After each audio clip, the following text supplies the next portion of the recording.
السلام عليكم magacayga Ifraax la yiraahdaa maanta waxaan rabaa inaan noloshaada wax ka weydiiyo waxaan rabaa inaan ku bilaabo inaan ku weydiiyo magacaaga iyo meesha ku dhalatay iyo da'daada magacaygu waa Deeq Salaad Deeq waxaan ku dhashay magaalada Muqdisho da'dayduna waa 30 jir sameeyo wax la yiraahdo short film ama riwaayado Deeq waxaan rabaa inaan ogaado magaalada Muqdisho maadaama aad tiri meesha ku dhalatay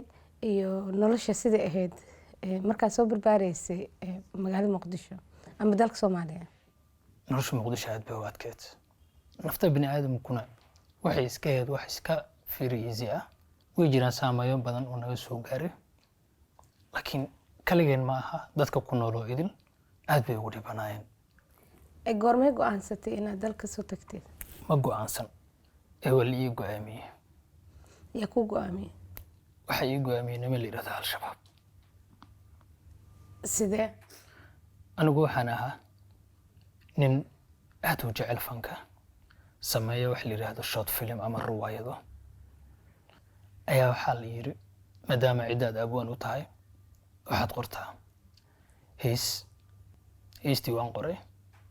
way soo baxday waa la soo wacay telefoon aan number lahayn ayaa la iga soo wacay waxa la igu yiri waxa aad ku jirto jooji marka waxaan u qaatay inay yihiin dhalinyarada xaafadda asxaabteyda ah muddo laga joogay dhowr maalmood mise dhowr bilood waxa dhacday waxa la ii keenay haddana gabar adeerkeed dhalo Jamaal la yiraahdo arooskeedii waxaan u qoray heestii markaan qoray waa la soo wacay waxa la igu yiri inaga naga dhaga adkaatay meesha aad joogtana waa Soomaaliya adiga ma balihid nin dhaga adag baa tahay laba maalin ama saddex maalin Soomaaliya kadib waan soo baxay yar adeer dhalay asna Allah u naxariistay la dilay yaan soo aaday banaankan isugu imaanay meel yaro biibita ah xabadu waxay ka soo dhacday dhawaaqeeda dhabarkeyga way soo sartay dhabarkaas ay iga soo sartay yarkii la dhashay ku dhacday lugtaana iiga qabowday nasiib daro laba maalin kadib midkiisa la soo bixiyay xabada adima lagu waday xabada wax la soo weeraray waa aniga maadaama aniga aan heesa qoray heesiyaa la igu soo weeraray waxaan go'aansaday inaan safro oo aan tahriibo waxaan markaas la kaashaday dhalinyaro aan saaxiib ahayn oo iyaguna safarka ku jiray iyo dad qaraabo ah ee dibadaha ku nool waxa dhacday xoogaha sunnada soo kay aruurtay inaan safarkeygii soo bilaabo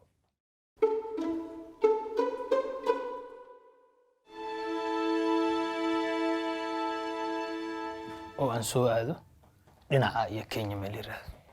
Libooya Kenya ma aha dhinaca kale la keenay wajaar inuu ku sheegan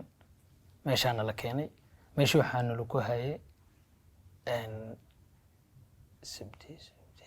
sagaal maalmood iyadoo uu raashinku ama biyaha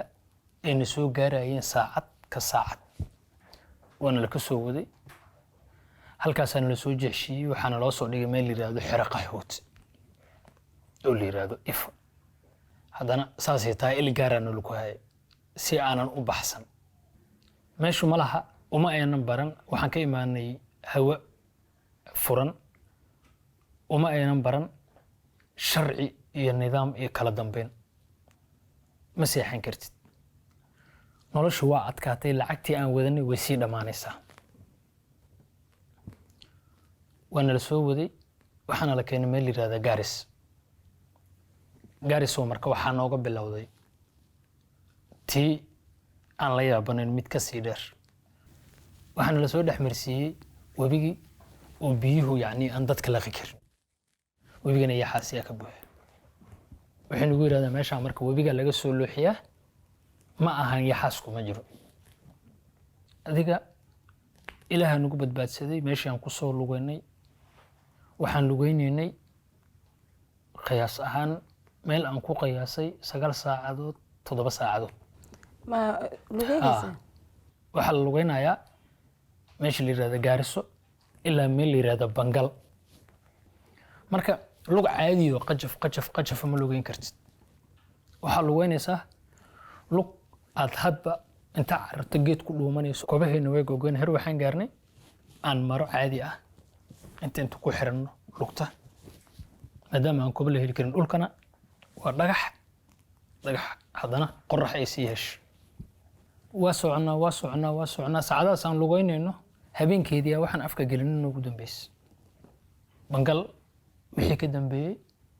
baabuur ay ahayd waxaan soo galnay magaalada la yiraahdo Nairobi waa nala ka waday adoo maran xoogaha yar joogno kuma daahin markaas nin walba haddana muuqaal soo hoos kala heshiiye marka safarkaaga dib u wado hay meel la yiraahdo Uganda afka soo saarna marka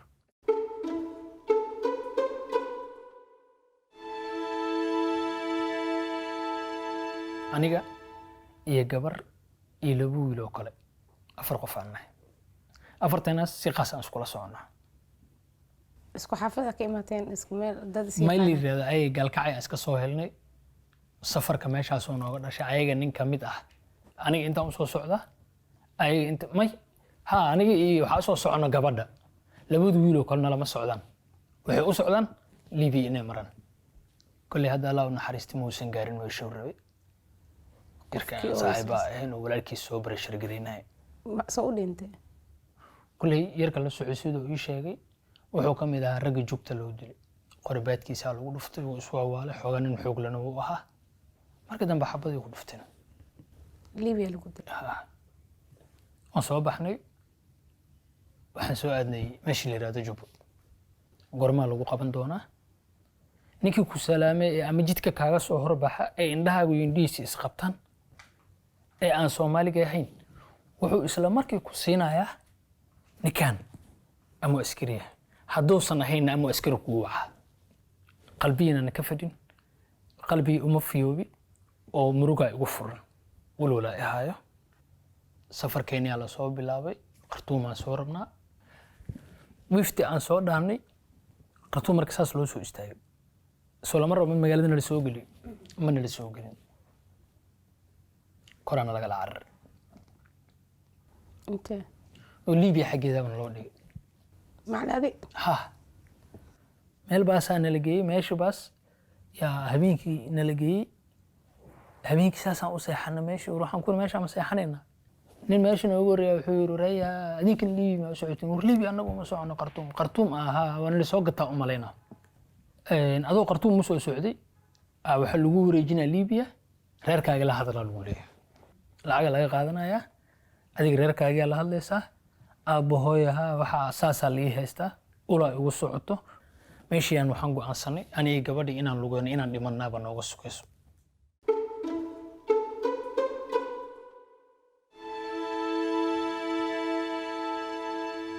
inta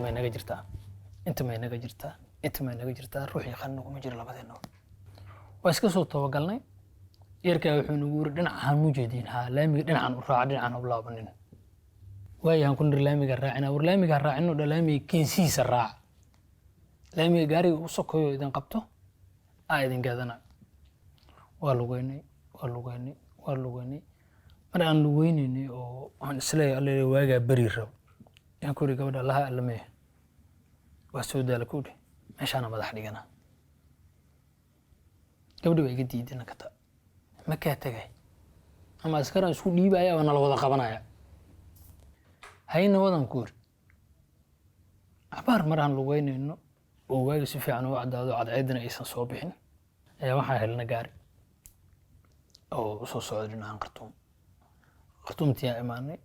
ninkii ayadana walaalkeeda ku leexdamay nin bay iga raacday aniga nin muqallasan helaa isna qaano meesha isku baranay maalintii ugu dambeysay oo wuxuu ugu yiri ama waa ku gadanaya Suudaan ka gadanaya ama lacagta meesha taa lagu wareeji maamada isoo wacday maxaa kugu dhacay waan u sheegay ruuxii tiri waxa joogo wiil habrar dhash oo meesha muddo dheer joogo Cabdirasaaq la yiraahdo Cabdirasaaq lambarkii soo Cabdirasaaq isoo wacay ku ma aqaan ku lambarkaas ni kala haa wado ninkii soo wacay ninkii telefoonka u dansaday anigana wax bii muusin Cabdirasaaq yaa baaburkii soo saaray dareenka xumaa la soo aaday dhinacana imaanay sidii qaayar ku soo galo marka deeq qiso dheer iyo waxaa gashay nolol aad u adag koley saa ognahayne taariibka Soomaali badan oo saameeyay weliba dhalinyaro aad u badan marka maadaama dhibkaas dhan adi aa soo martay maxaa kula tali lahayd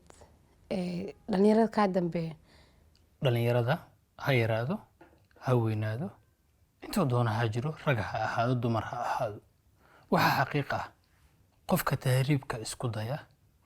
inta uu dheef raadinayo 10 jibaarkeed oo dhiba inuu maray waxaan kula talaa dhalinyarada laba dhidigba yeysan isku soo dayin tahriib annaga ku qasaarnay annagana ilaa hadda dhex joogna dhib ma ogiyo wax dheef ah habeen laga ma helo